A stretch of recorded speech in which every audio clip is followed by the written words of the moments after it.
Bonjour les enfants, aujourd'hui c'est mercredi, c'est le jour des enfants. Alors vous vous souvenez, hier il y en a deux qui se sont dit, c'est plus la peine de rester à Jérusalem. Ils étaient en train de quitter le Cénacle, de quitter Jérusalem. Et Marie-Madeleine a essayé de les retenir. Ils ont oublié leur sac. Hé Cléophas, Cléophas, tiens, t'as oublié ton sac. Moi je vous dis, il est vivant, je l'ai vu. Il est ressuscité. Vous ne devriez pas partir. Laisse-nous, Marie-Madeleine. T'as perdu la tête, on te dit. C'est incroyable comme ils n'arrivent pas à nous croire qu'on a vu les anges. Marie-Madeleine, elle se console avec les autres femmes. Et Cléophas et l'autre disciple, on ne sait pas comment il s'appelle, peut-être Alexis. Et ils avancent. Oh là là là là là là, comme c'est triste. Moi j'étais sûre que ce Jésus qui faisait tant de miracles et tant de bien autour de lui, moi j'étais sûre que c'est lui qui était l'envoyé de Dieu et qu'il allait nous libérer des Romains, qu'il allait enfin nous délivrer. Et moi j'étais sûre, surtout que il a même ressuscité Lazare. Quand même c'est incroyable. Et voilà qu'il s'est laissé faire. Et puis il parlait, marchait tout en parlant. Et tout à coup,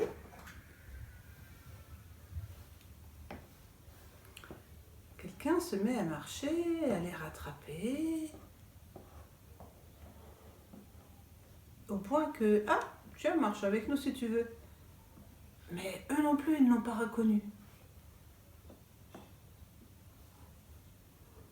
De quoi parliez-vous tout en marchant ? Quoi ? Tu devines pas de quoi on est en train de parler ? Tous ceux qui étaient à Jérusalem ces jours-ci parlent de la même chose. En ce moment, nous, on parle tous du Covid, on parle tous de la même chose. Ah bon, de quoi ? On parle de ce Jésus. Il était puissant, il montrait que Dieu était avec lui. Il a même guéri des aveugles, guéri des infirmes, multiplié les pains. Il a même ressuscité notre ami Lazare. Puis voilà que nos chefs l'ont mis à mort. Et puis, voilà, il est mort. Tout notre espoir est parti avec lui. Bon, c'est vrai qu'on a des femmes qui nous ont dit qu'ils ont vu des anges et qui disent qu'il est vivant. Mais lui, personne ne l'a vu. Oui, il y a certains de notre groupe qui disent qu'il est plus au tombeau, qu'il est vivant. Et lui, on l'a pas vu. Il est mort et notre espoir est enfui avec. Mais dans la Bible, dans la Torah pour les Juifs, c'était pourtant écrit par les prophètes que le juste de Dieu devait souffrir, qu'il devait être maltraité, traité comme un agneau et se laisser faire. C'était écrit. En marchant, il continuait de parler. Mais le prophète avait dit que tout le monde tournerait sur leur regard vers celui qui serait transpercé. Le prophète, il avait dit que ces os ne seraient pas brisés. T'as raison. Le prophète, il avait dit que le juste de Dieu, ce serait Dieu avec eux. Emmanuel, Dieu avec nous.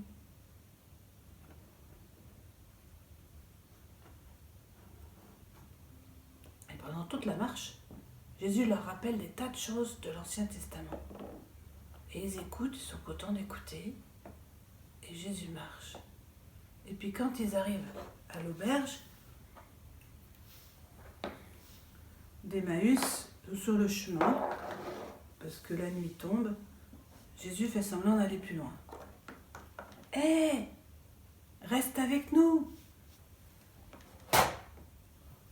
Déjà, le jour baisse. Viens avec nous, tu prendras la route demain. Et Jésus resta pour être avec eux. L'aubergiste leur prépare le repas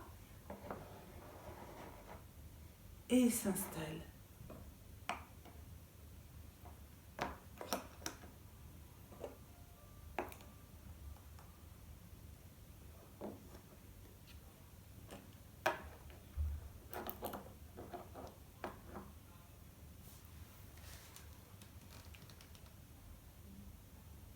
Pendant le repas, Jésus prend le pain,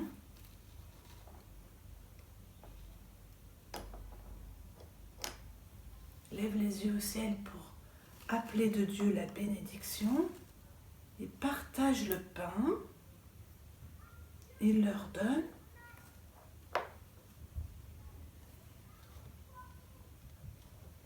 Et là, faut pas faire n'importe quoi avec ce que Jésus vous donne, les gars. Et là, quand il leur donne le pain partagé, ça leur rappelle quelque chose. Mais c'est Jésus. Il n'est plus là. Hé, c'était lui avec qui on parlait. C'était Jésus sur la route. Regarde, le pain qu'il nous a donné, c'est lui. C'est son corps. Il nous a rejoints. Il a partagé la parole de Dieu. Et il a partagé le pain. Et notre cœur, il n'était pas si brûlant pendant qu'il nous partageait l'écriture, qu'il nous racontait tout à propos de lui, tout ce qui était écrit par les prophètes. En fait, il était là près de nous et on ne l'a pas reconnu. Vite, aubergiste, désolé. Alors le pain, il doit manger. Désolé, on te laisse, on reprend la route. C'est trop important. On te paye, tiens. Mais il faut qu'on retourne voir nos amis. Et ils sont rentrés à 2 heures de marche. Et cette fois-ci, ils en ont fait beaucoup moins. Parce qu'ils ont marché vite.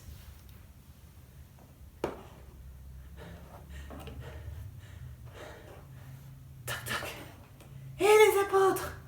Et les apôtres! Et les apôtres! Et vous savez quoi, c'est vrai! Jésus, il est vivant! Pierre, il vient de nous dire! Jésus, il lui est apparu! Oui, c'est vrai! Pierre m'est apparu. Mais à nous aussi! Il était avec nous sur la route. Il nous a rejoints, on ne l'a pas reconnu. Il nous a expliqué les Écritures. Et une fois qu'on était à l'auberge, il a levé les yeux vers le ciel. Il a prié son Père. Il a béni le pain. Il l'a partagé, il nous l'a donné. Et là, on a compris, mais c'était trop tard. Lui, il avait disparu. Il restait que là, dans le pain. Vous vous rappelez ce qu'il vous a dit? Ceci est mon corps. Il l'a fait. Ça alors. Entrez, entrez. Il faut que je vous raconte, moi, comment je l'ai vu aussi. Parce que Saint-Pierre, pendant ce temps-là, il l'avait vu. Et il y a plein d'autres qui l'ont vu. Et ils étaient tous réunis au Cénacle, en train de se raconter les merveilles de Dieu. Et Marie, elle écoutait tout ça avec une joie dans son cœur, parce qu'elle n'avait jamais perdu l'espérance. Et elle voyait que là, Jésus était en train de déployer sa force et sa gloire. Alors elle attendait patiemment de voir quel était le plan de Dieu. Elle a toujours attendu patiemment, Marie. Et elle a toujours cherché le plan de Dieu. Alors on va laisser nos apôtres. Et la suite, savoir ce qui s'est passé ce soir-là, ce sera demain. Au revoir les enfants.